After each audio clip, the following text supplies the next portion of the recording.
Welcome to a special Halloween episode of Exploration Dreamland. Creep off to Dreamland with us as we read a lightly edited version of The Strange Case of Dr. Jekyll and Mr. Hyde by Robert Louis Stevenson. If you would like to stay in touch between episodes, you can follow us on Blue Sky, Instagram, or Facebook at Exploration Dreamland. You can also find our episodes on YouTube.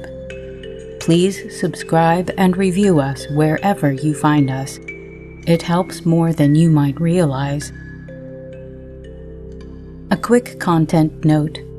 You probably already expect this since this is a Halloween episode, but this episode may contain some descriptions of violence. Now, take a deep breath in, and as you exhale, try to ignore any fear you may feel. Close your eyes, pull the covers over your head, and listen to tonight's tale.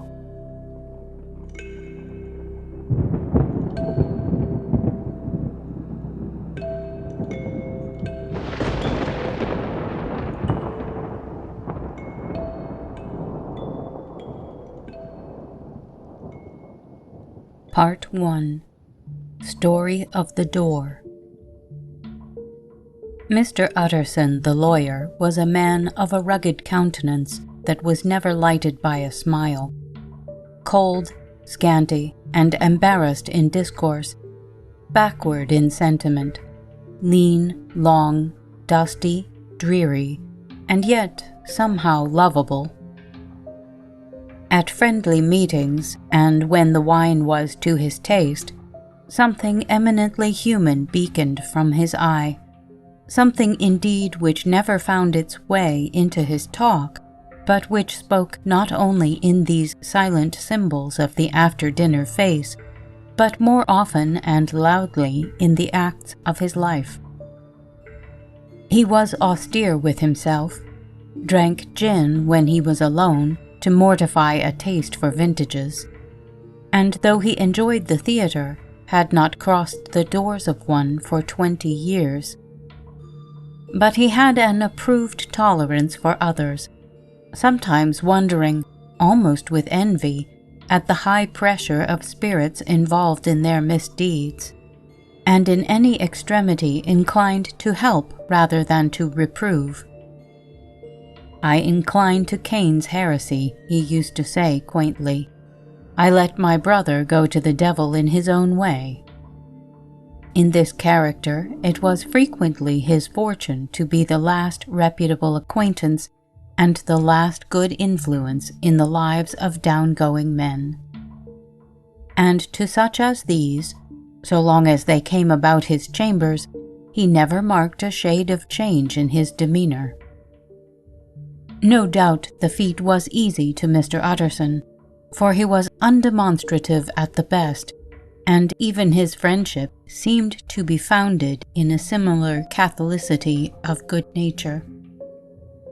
It is the mark of a modest man to accept his friendly circle ready-made from the hands of opportunity, and that was the lawyer's way. His friends were those of his own blood, or those whom he had known the longest. His affections, like ivy, were the growth of time. They implied no aptness in the object. Hence, no doubt, the bond that united him to Mr. Richard Enfield, his distant kinsman, the well-known man about town. It was a nut to crack for many, what these two could see in each other, or what subject they could find in common. It was reported by those who encountered them in their Sunday walks that they said nothing, looked singularly dull, and would hail with obvious relief the appearance of a friend. For all that, the two men put the greatest store by these excursions, counted them the chief jewel of each week, and not only set aside occasions of pleasure, but even resisted the calls of business that they might enjoy them uninterrupted. It chanced on one of these rambles that their way led them down a by-street in a busy quarter of London. The street was small and what is called quiet, but it drove a thriving trade on the weekdays. The inhabitants were all doing well, it seemed, and all emulously hoping to do better still, and laying out the surplus of their grains in coquetry, so that the shop fronts stood along that thoroughfare with an air of invitation, like rows of smiling saleswomen. Even on Sunday, when it veiled its more florid charms and lay comparatively empty of passage, the street shone out in contrast to its dingy neighborhood like a fire in a forest, and with its freshly painted shutters, well-polished brasses, and general cleanliness and gaiety of note, instantly caught and pleased the eye of the passenger. 2 doors from one corner, on the left hand going east, the line was broken by the entry of a court, and just at that point, a certain sinister block of building thrust forward its gable on the street. It was 2 stories high, showed no window, nothing but a door on the lower story and a blind forehead of discolored wall on the upper, and bore in every feature the marks of prolonged and sordid negligence. The door, which was equipped with neither bell nor knocker, was blistered and disdained. Tramps slouched into the recess and struck matches on the panels. Children kept shop upon the steps. The schoolboy had tried his knife on the mouldings, and for close on a generation, no one had appeared to drive away these random visitors or to repair their ravages. Mr. Enfield and the lawyer were on the other side of the by-street, but when they came abreast of the entry, the former lifted up his cane and pointed. "Did you ever remark that door?" he asked, and when his companion had replied in the affirmative, "It is connected in my mind," added he, "with a very odd story." "Indeed?"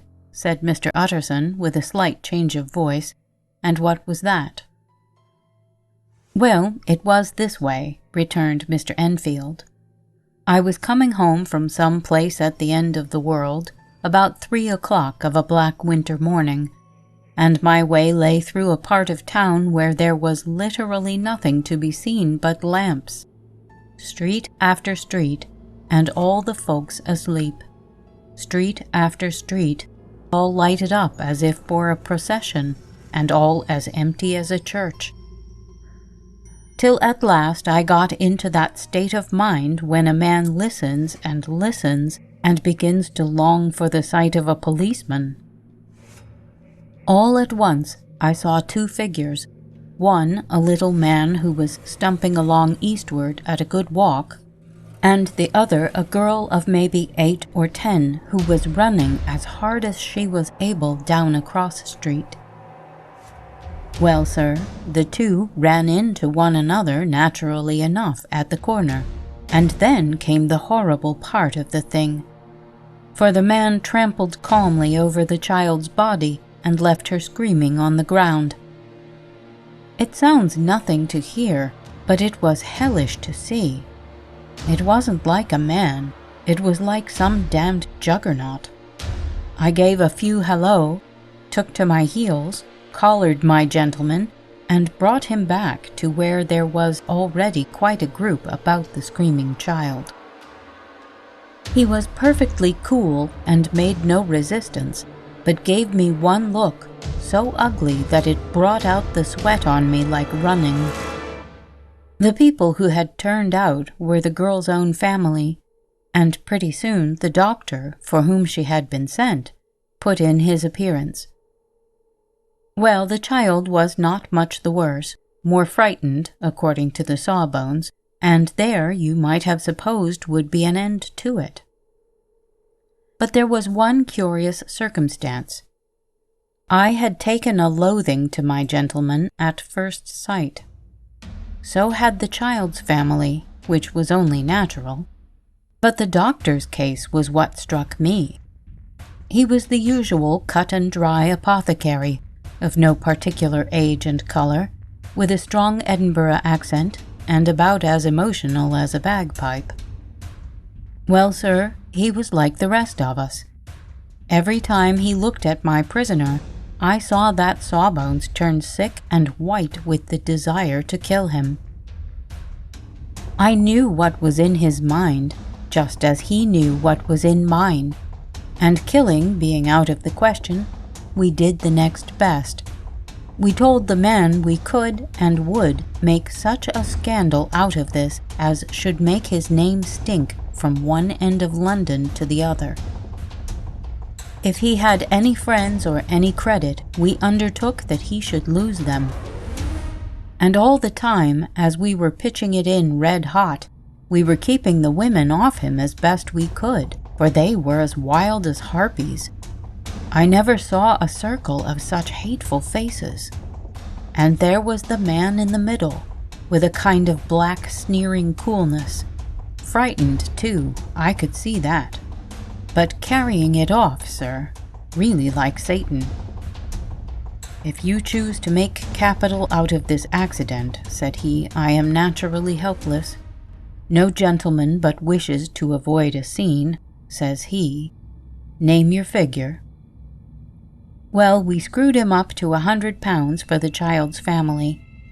He would have clearly liked to stick out, but there was something about the lot of us that meant mischief, and at last he struck.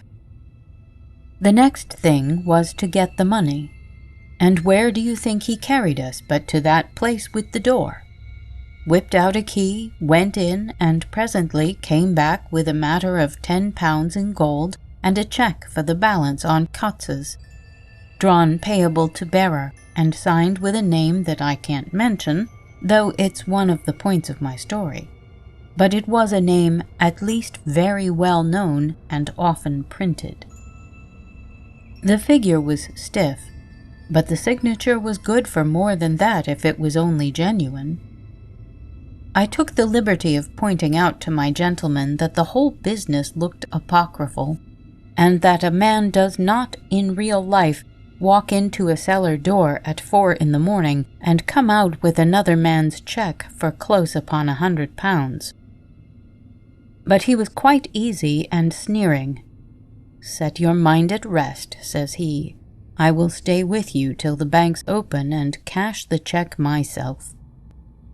So we all set off, the doctor and the child's father and our friend and myself, and passed the rest of the night in my chambers, and next day, when we had breakfasted, went in a body to the bank. I gave in the cheque myself, and said I had every reason to believe it was a forgery. Not a bit of it. The cheque was genuine. Tut tut, said Mr. Utterson. I see you feel as I do, said Mr. Enfield. Yes, it's a bad story, for my man was a fellow that nobody could have to do with, a really damnable man. And the person that drew the cheque is the very pink of the proprieties, celebrated too, and what makes it worse, one of your fellows who do what they call good. Blackmail, I suppose, an honest man paying through the nose for some of the capers of his youth. Blackmail House is what I call the place with the door, in consequence, though even that, you know, is far from explaining all, he added, and with the words fell into a vein of musing. From this he was recalled by Mr. Utterson asking rather suddenly, "And you don't know if the drawer of the cheque lives there?" "A likely place, isn't it?" returned Mr. Enfield. "But I happen to have noticed his address. He lives in some square or other." "And you never asked about the place with the door?" said Mr. Utterson. "No, sir, I had a delicacy," was the reply. "I feel very strongly about putting questions. It partakes too much of the style of the Day of Judgment. You start with a question, and it's like starting a stone. You sit quietly on the top of a hill, and away the stone goes, starting others, and presently some bland old bird, the last you would have thought of, is knocked on the head in his own back garden, and the family have to change their name. No, sir, I make it a rule of mine. The more it looks like Queer Street, the less I ask. Very good rule, too, said the lawyer. But I have studied the place for myself, continued Mr. Enfield. It seems scarcely a house. There is no other door, and nobody goes in or out of that one, but once in a great while, the gentleman of my adventure. There are 3 windows looking on the court on the first floor, none below. The windows are always shut, but they're clean. And then there is a chimney which is generally smoking, so somebody must live there. And yet it's not so sure, for the buildings are so packed together about the court that it's hard to say where one ends and another begins. The pair walked on again for a while in silence, and then, "Enfield," said Mr. Utterson, "that's a good rule of yours." "Yes, I think it is," returned Enfield. "But for all that," continued the lawyer, "there's one point I want to ask. I want to ask the name of that man who walked over the child." "Well," said Enfield, "I can't see what harm it would do. It was a man of the name of Hyde." Said Mr. Utterson. "What sort of man is he to see?" "He is not easy to describe. There is something wrong with his appearance, something displeasing, something downright detestable. I never saw a man I so disliked, and yet I scarce know why. He must be deformed somewhere. He gives a strong feeling of deformity, although I couldn't specify the point. He's an extraordinary-looking man, and yet I really can name nothing out of the way. No, sir, I can make no hand of it. I can't describe him. And it's not for want of memory, for I declare I can see him this moment." Mr. Utterson again walked some way in silence, and obviously under a weight of consideration. "You are sure he used a key?" he inquired at last. "My dear sir," began Enfield, surprised out of himself. "Yes, I know," said Utterson. "I know it must seem strange.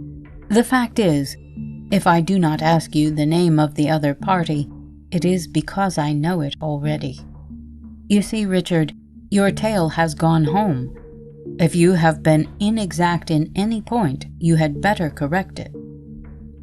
"I think you might have warned me," returned the other with a touch of sullenness. "But I have been pedantically exact, as you call it. The fellow had a key, and what's more, he has it still. I saw him use it not a week ago." Mr. Utterson sighed deeply, but said never a word. And the young man presently resumed. "Here is another lesson to say nothing," said he. "I am ashamed of my long tongue. Let us make a bargain never to refer to this again." "With all my heart," said the lawyer.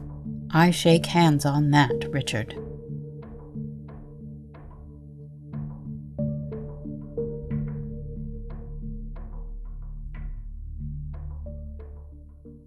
Part 2. Search for Mr. Hyde. That evening, Mr. Utterson came home to his bachelor house in somber spirits and sat down to dinner without relish. It was his custom of a Sunday, when this meal was over, to sit close by the fire, a volume of some dry divinity on his reading desk, until the clock of the neighboring church rang out the hour of 12, when he would go soberly and gratefully to bed. On this night, however, as soon as the cloth was taken away, he took up a candle and went into his business room. There he opened his safe, took from the most private part of it a document endorsed on the envelope as Dr. Jekyll's will, and sat down with a clouded brow to study its contents. The will was holograph, for Mr. Utterson, though he took charge of it now that it was made, had refused to lend the least assistance in the making of it. It provided not only that, in case of the decease of Henry Jekyll, M.D., D.C.L., LL.D., F.R.S., etc., all his possessions were to pass into the hands of his friend and benefactor Edward Hyde, but that in case of Dr. Jekyll's disappearance or unexplained absence for any period exceeding 3 calendar months, the said Edward Hyde should step into the said Henry Jekyll's shoes without further delay and free from any burden or obligation beyond the payment of a few small sums to the members of the doctor's household. This document had long been the lawyer's eyesore. It offended him both as a lawyer and as a lover of the sane and customary sides of life, to whom the fanciful was the immodest. And hitherto it was his ignorance of Mr. Hyde that had swelled his indignation. Now, by a sudden turn, it was his knowledge. It was already bad enough when the name was but a name of which he could learn no more. It was worse when it began to be clothed upon with detestable attributes, and out of the shifting, insubstantial mists that had so long baffled his eye, there leaped up the sudden, definite presentment of a fiend. "I thought it was madness," he said, as he replaced the obnoxious paper in the safe, "and now I begin to fear it is disgrace." With that, he blew out his candle, put on a greatcoat, and set forth in the direction of Cavendish Square, that citadel of medicine, where his friend, the great Dr. Lanyon, had his house and received his crowding patients. If anyone knows, it will be Lanyon, he had thought. The solemn butler knew and welcomed him. He was subjected to no stage of delay, but ushered direct from the door to the dining room where Dr. Lanyon sat alone over his wine. This was a hearty, healthy, dapper, red-faced gentleman with a shock of hair prematurely white and a boisterous and decided manner. At sight of Mr. Utterson, he sprang up from his chair and welcomed him with both hands. The geniality, as was the way of the man, was somewhat theatrical to the eye, but it reposed on genuine feeling. For these two were old friends, old mates both at school and college, both thorough respecters of themselves and of each other, and what does not always follow, men who thoroughly enjoyed each other's company. After a little rambling talk, the lawyer led up to the subject which so disagreeably preoccupied his mind. "I suppose, Lanyon," said he, "you and I must be the two oldest friends that Henry Jekyll has." "I wish the friends were younger," chuckled Dr. Lanyon, "but I suppose we are. And what of that? I see little of him now." "Indeed," said Utterson, "I thought you had a bond of common interest." "We had," was the reply, "but it is more than 10 years since Henry Jekyll became too fanciful for me. He began to go wrong in mind, and though of course I continued to take an interest in him for old sake's sake, as they say, I see and have seen devilish little of the man." "Such unscientific balderdash," added the doctor, flushing suddenly purple, "would have estranged Damon and Pythias." This little spirit of temper was somewhat of a relief to Mr. Utterson. They have only differed on some point of science, he thought, and being a man of no scientific passions, except in the manner of conveyancing, he even added, It is nothing worse than that." He gave his friend a few seconds to recover his composure, and then approached the question he had come to put. "Did you ever come across a protégé of his, one Hyde?" he asked. "Hyde?" repeated Lanyon. "No, never heard of him, since my time." That was the amount of information that the lawyer carried back with him to the great dark bed on which he tossed to and fro until the small hours of the morning began to grow large. It was a night of little ease to his toiling mind, toiling in mere darkness and besieged by questions. 6 o'clock struck on the bells of the church that was so conveniently near to Mr. Utterson's dwelling, and still he was digging at the problem. Hitherto it had touched him on the intellectual side alone, but now his imagination also was engaged, or rather enslaved.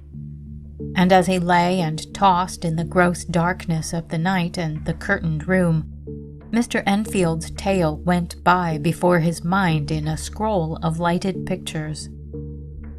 He would be aware of the great field of lamps of a nocturnal city, then of the figure of a man walking swiftly, then of a child running from the doctors, and then these met, and that human juggernaut trod the child down and passed on regardless of her screams. Or else he would see a room in a rich house where his friend lay asleep, dreaming and smiling at his dreams.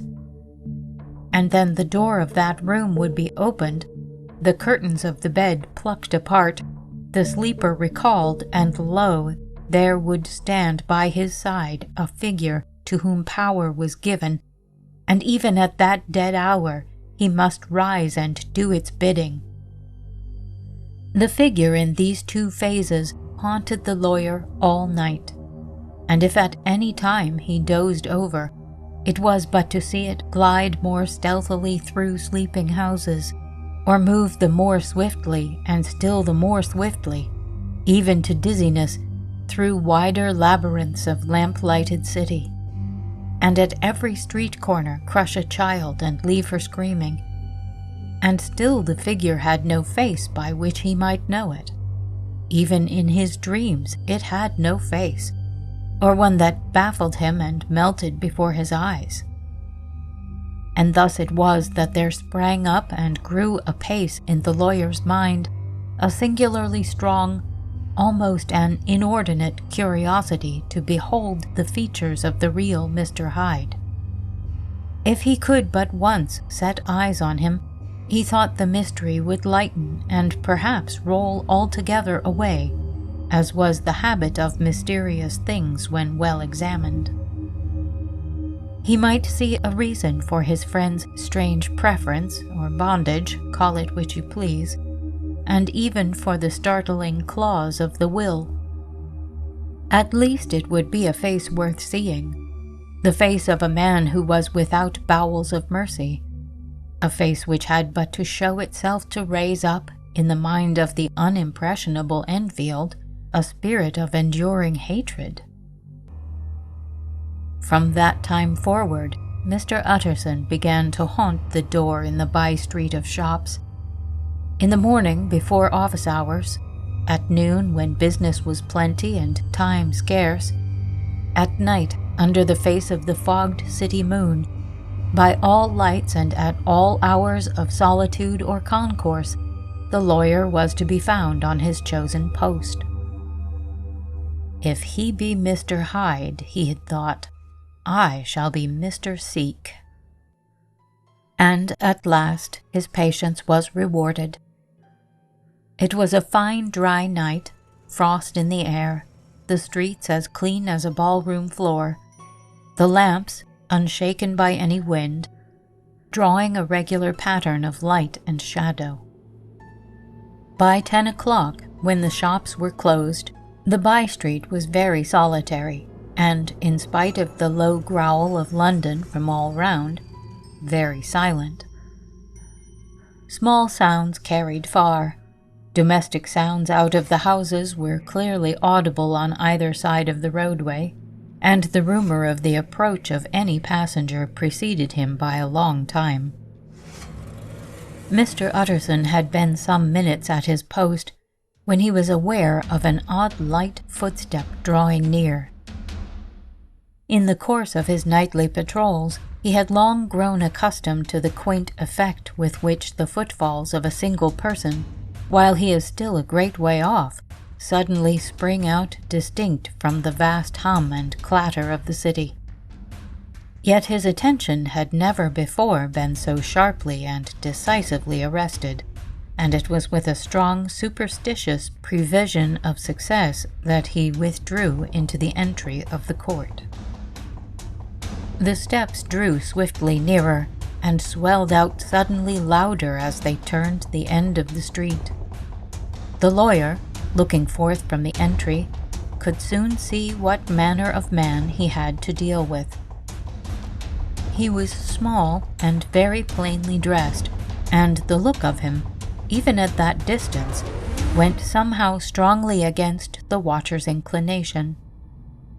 But he made straight for the door, crossing the roadway to save time, and as he came, he drew a key from his pocket, like one approaching home. Mr. Utterson stepped out and touched him on the shoulder as he passed. "Mr. Hyde, I think?" Mr. Hyde shrank back with a hissing intake of the breath, but his fear was only momentary, and though he did not look the lawyer in the face, he answered coolly enough, "That is my name. What do you want?" "I see you are going in," returned the lawyer. "I am an old friend of Dr. Jekyll's, Mr. Utterson of Gaunt Street. You must have heard my name, and meeting you so conveniently, I thought you might admit me." "You will not find Dr. Jekyll. He is from home," replied Mr. Hyde, blowing in the key.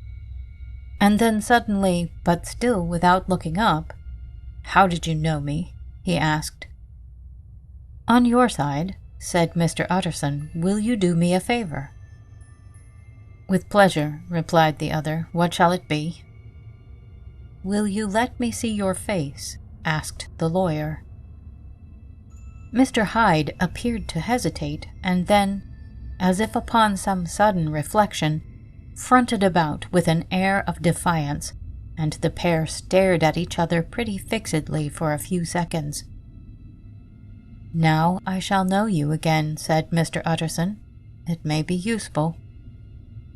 "Yes," returned Mr. Hyde. "It is as well we have met, and apropos, you should have my address," and he gave a number of a street in Soho. Good God, thought Mr. Utterson, can he too have been thinking of the will?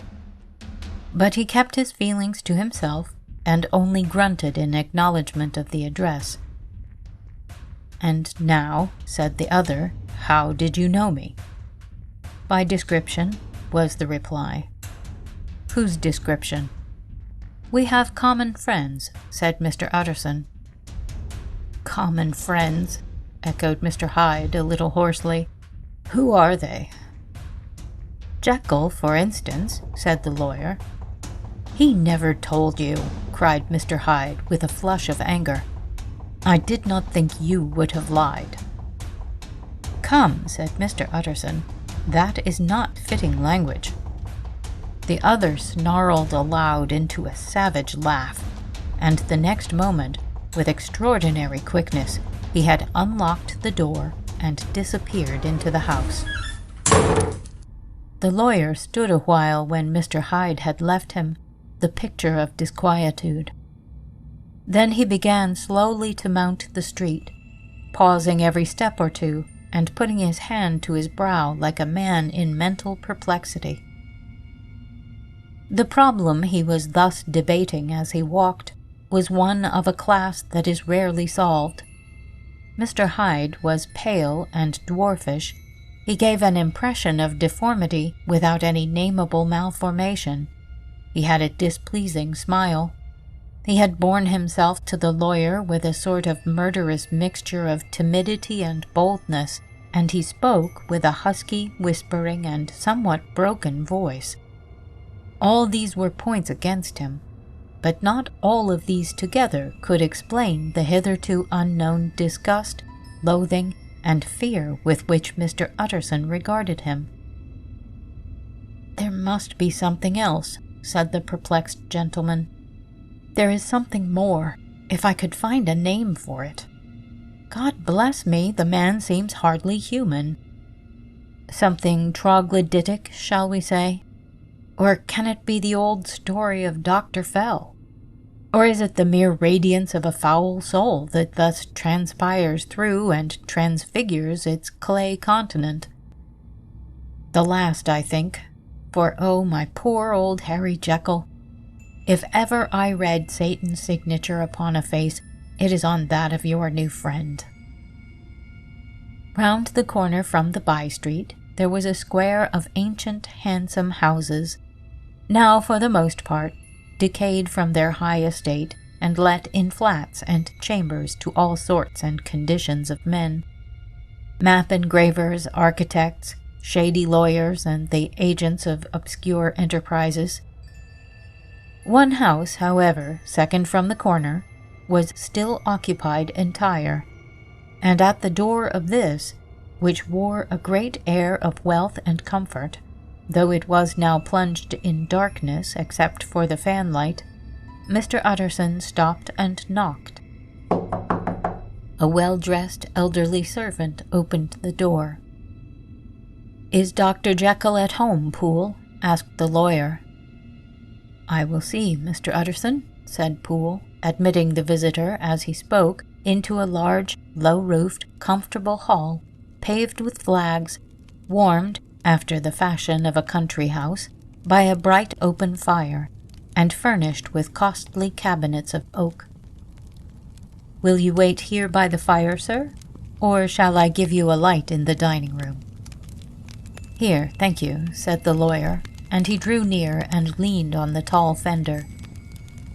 This hall, in which he was now left alone, was a pet fancy of his friend the doctor's, and Utterson himself was wont to speak of it as the pleasantest room in London. But tonight there was a shudder in his blood. The face of Hyde sat heavy on his memory. He felt, what was rare with him, a nausea and distaste of life, and in the gloom of his spirits he seemed to read a menace in the flickering of the firelight on the polished cabinets and the uneasy starting of the shadow on the roof.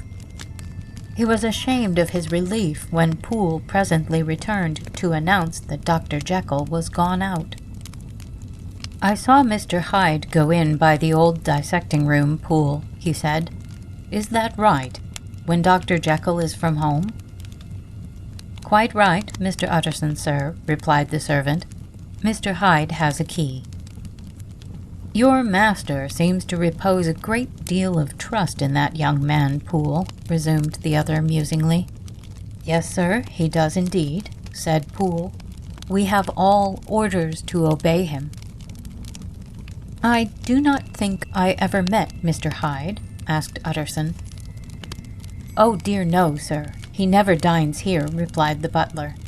"Indeed, we see very little of him on this side of the house. He mostly comes and goes by the laboratory." "Well, good night, Poole." "Good night, Mr. Utterson." And the lawyer set out homeward with a very heavy heart. "Poor Harry Jekyll," he thought. "My mind misgives me he is in deep waters. He was wild when he was young, a long while ago to be sure, but in the law of God there is no statute of limitations. Aye, it must be that, the ghost of some old sin, the cancer of some concealed disgrace, punishment coming, pede claudo, years after memory has forgotten and self-love condoned the fault." And the lawyer, scared by the thought, brooded a while on his own past, groping in all the corners of memory, lest by chance some jack-in-the-box of an old iniquity should leap to light there. His past was fairly blameless. Few men could read the rolls of their life with less apprehension, Yet he was humbled to the dust by the many ill things he had done, and raised up again into a sober and fearful gratitude by the many he had come so near to doing, yet avoided. And then by a return on his former subject, he conceived a spark of hope. This Master Hyde, if he were studied, thought he, must have secrets of his own, black secrets by the look of him, secrets compared to which poor Jekyll's worst would be like sunshine. Things cannot continue as they are. It turns me cold to think of this creature stealing like a thief to Harry's bedside. Poor Harry, what awakening! And the danger of it, for if this Hyde suspects the existence of the will, he may grow impatient to inherit. I must put my shoulders to the wheel. If Jekyll will but let me, he added. If Jekyll will only let me. For once more he saw before his mind's eye, as clear as transparency, the strange clauses of the will.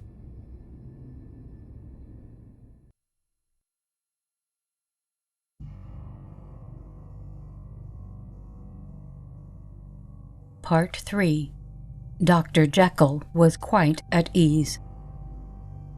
A fortnight later, by excellent good fortune, the doctor gave one of his pleasant dinners to some 5 or 6 old cronies, all intelligent, reputable men, and all judges of good wine, and Mr. Utterson so contrived that he remained behind after the others had departed. This was no new arrangement, but a thing that had befallen many scores of times. Where Utterson was liked, he was liked well.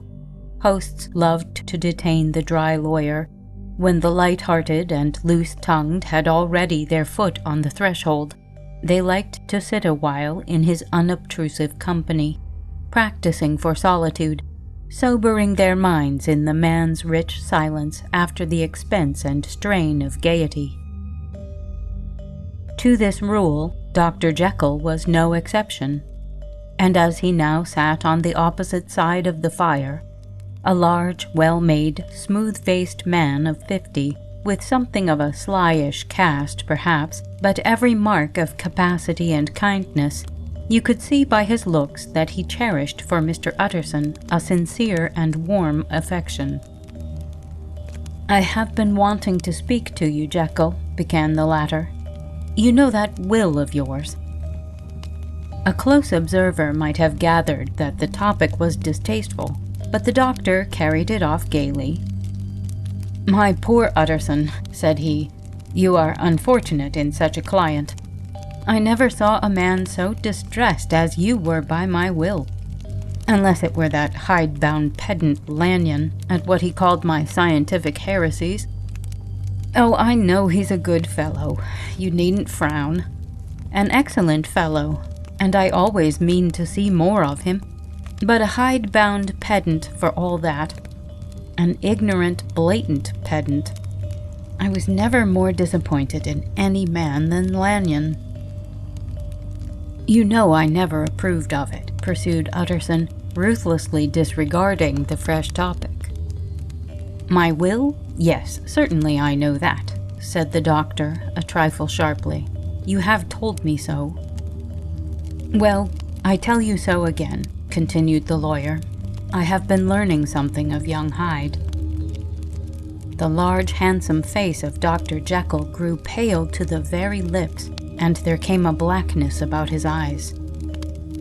"I do not care to hear more," said he. "This is a matter I thought we had agreed to drop." "What I heard was abominable," said Utterson. "It can make no change. You do not understand my position," returned the doctor, with a certain incoherency of manner. "I am painfully situated, Utterson. My position is a very strange one. It is one of those affairs that cannot be mended by talking." "Jekyll," said Utterson, "you know me. I am a man to be trusted. Make a clean breast of this in confidence, and I make no doubt I can get you out of it." "My good Utterson," said the doctor, "this is very good of you. This is downright good of you, and I cannot find words to thank you in. I believe you fully. I would trust you before any man alive, I before myself if I could make the choice. But indeed it isn't what you fancy. It is not as bad as that, and just to put your good heart at rest, I will tell you one thing. The moment I choose, I can be rid of Mr. Hyde. I give you my hand upon that, and I thank you again and again. And I will just add one little word, Utterson, that I'm sure you will take in good part. This is a private matter, and I beg of you to let it sleep." Utterson reflected a little, looking in the fire. "I have no doubt you are perfectly right," he said at last, getting to his feet. "Well, but since we have touched upon this business, and for the last time, I hope," continued the doctor, "there is one point I should like you to understand. I have really a very great interest in poor Hyde. I know you have seen him, he told me so, and I fear he was rude. But I do sincerely take a very great interest in that young man. And if I am taken away, Utterson, I wish you to promise me that you will bear with him and get his rights for him. I think you would if you knew all, and it would be a weight off my mind if you would promise." "I can't pretend that I shall ever like him," said the lawyer. "I don't ask that," pleaded Jekyll, laying his hand upon the other's arm. "I only ask for justice. I only ask you to help him for my sake, when I am no longer here." Utterson heaved an irrepressible sigh. "Well," said he, "I promise."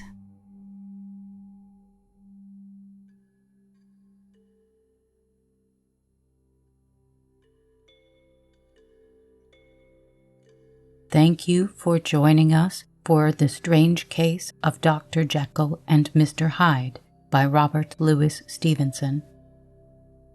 Please follow, rate, and review us on your favorite podcast app.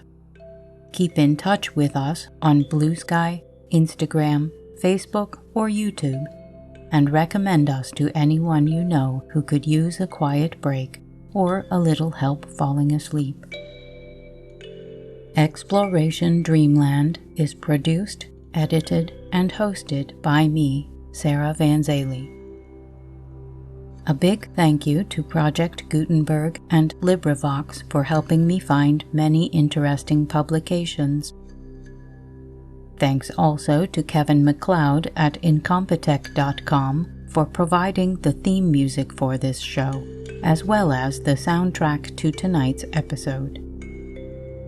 The title of our theme music is Kalimba Relaxation Music, if you would like to visit his website to hear it in its entirety. Sweet dreams.